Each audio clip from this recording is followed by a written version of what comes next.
അതാണ്, അത്രേ ഉള്ളൂ. അപ്പൊ ആ മഹബത്തിന് പിന്നെ ഭക്ഷണം കഴിക്കരുത്. അതുപോലെ തന്നെ നമ്മൾ ഒരാളെ സ്നേഹിക്കുന്നുണ്ട്, അയാൾ ഇങ്ങോട്ടും സ്നേഹിക്കേണ്ട, സ്നേഹം വൺ സൈഡാവോ? ഇല്ല. മഹബത്ത് അത് യാഥാർത്ഥ്യമാവണമെങ്കിൽ രണ്ട് സൈഡൊന്നും വേണം. അപ്പൊ ഒരുത്തൻ എന്ത് ചെയ്തു? ഒരു സ്ത്രീയെ വല്ലാതെ സ്നേഹിക്കുന്നു, അവൾ ഇങ്ങോട്ട് സ്നേഹിച്ചു കിട്ടണം. അതിനെന്ത് ചെയ്യും? അവൾക്ക് ഇഷ്ടമുള്ളത് എന്തൊക്കെയാണെന്ന് അന്വേഷിച്ചിട്ട് അതെങ്ങനെ ചെയ്യും. അതിവൻ അറിയില്ലെങ്കിൽ അവളെ അറിയുന്നവരുമായി ബന്ധപ്പെട്ടവരോട് ചോദിക്കും. ഇതാണിപ്പോ മസല വയ്ക്കുക എന്ന് പറഞ്ഞത്. അറിയുന്നവരോട് ചോദിക്കും അവൾക്ക് എന്തൊക്കെയാണ് ഇഷ്ടമുള്ളത്. അവൾക്ക് ഐഫോൺ വേണമല്ലോ, അപ്പൊ ഐഫോൺ വാങ്ങി കൊടുത്തു. അതിന് 25,000 അല്ലേ, അല്ലെങ്കിൽ 1,00,000 അല്ലേ? ആ ചോദ്യം അവിടെ. എനിക്കങ്ങനെ ഓളെ സ്നേഹം കിട്ടണം, നിങ്ങൾ വാങ്ങിക്കോ, അല്ലെങ്കിൽ വാങ്ങണ്ട, ആരെപ്പനോട് വാങ്ങാൻ പറഞ്ഞു. അതേ അതിന്റെ ഉത്തരവുള്ളൂ. എന്നതുപോലെ സൃഷ്ടാവ് ആ പെണ്ണിന് ഇഷ്ടമില്ലാത്തവൻ ചെയ്യോ? ഇന്ന കാര്യങ്ങളൊക്കെ അവൾക്ക് ഇഷ്ടമില്ലാത്തതാണ് എന്ന് മുമ്പ് മനസ്സിലാക്കും. അപ്പൊ ഏതൊക്കെയാണ് അവൾക്ക് ഇഷ്ടമുള്ളത് അത് മനസ്സിലാക്കും, ഏതൊക്കെയാണ് ഇഷ്ടമില്ലാത്തത് പഠിച്ചു മനസ്സിലാക്കും.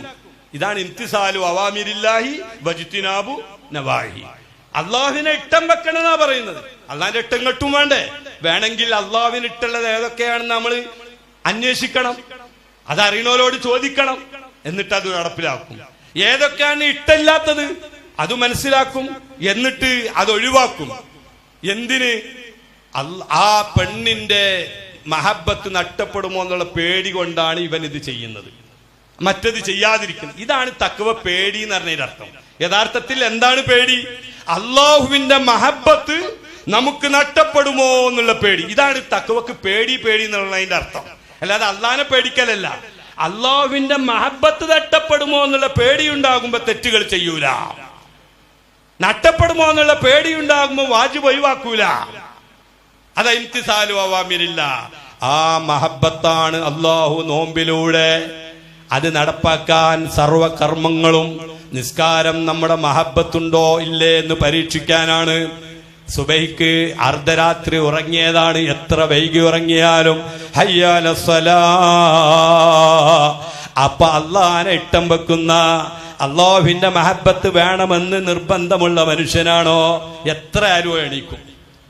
ഞാൻ വൈകി ഉറങ്ങിയല്ലേ, അതൊന്നും മെഹബൂബത്ത് നോക്കൂല. നിനക്ക് ആ മഹബത്തിന്റെ വലയത്തിൽ വേണോ? എണീറ്റ് കൊള്ളണം. അവൻ എണീക്കും. അങ്ങനെ എണീക്കുന്നുണ്ടോ ഇല്ലേ എന്ന പരീക്ഷണമാണ് സുബഹി ബാങ്ക്. ളുഹറിന്റെ സമയമായി. പുരയിൽ നിന്ന് അല്പം അങ്ങോട്ട് നടന്നു പോകണം പള്ളിയിലേക്ക്. നല്ല വെയിലാണ്. തൽക്കാലം ഇവിടെ നിസ്കരിക്കാം, കാര്യത്തിന് കുഴപ്പമൊന്നുമില്ല. പക്ഷേ നിന്റെ മഹബത്തിന്റെ അർത്ഥതലങ്ങൾ നഷ്ടപ്പെട്ടു പോവുകയാണ്. ഹയ്യാലസ്സലാ. ജിബ്രീലിനെ പറഞ്ഞേച്ച് മഹാനരായ മുഹമ്മദ് മുസ്തഫ സല്ലല്ലാഹു അലൈഹി വസല്ലമ തങ്ങൾക്ക് ബാങ്ക് പഠിപ്പിച്ചു, ബാങ്ക് കേൾപ്പിച്ചു.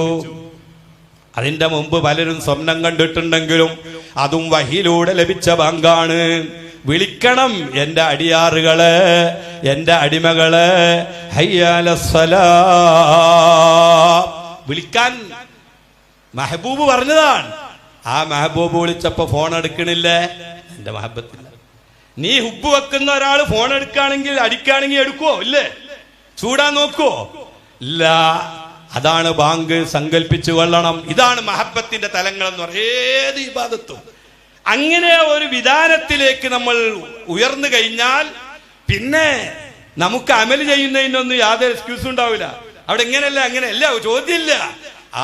ആ ഒരു അവസ്ഥയിലേക്ക് നമ്മുടെ മനസ്സ് ഉയരണം. അത് ഉയർത്താനുള്ളതാണ് നോമ്പ്. അതിന്റെ പരിശീലനമാണ് റമദാന്റെ. അത് നമുക്ക് തനിയായിട്ട് വരുന്നുണ്ട്. നമ്മൾ ഭക്ഷണം കഴിക്കണില്ലല്ലോ, പിടിച്ചെടുത്തുണ്ടായിട്ട് വെള്ളം എടുക്കണം.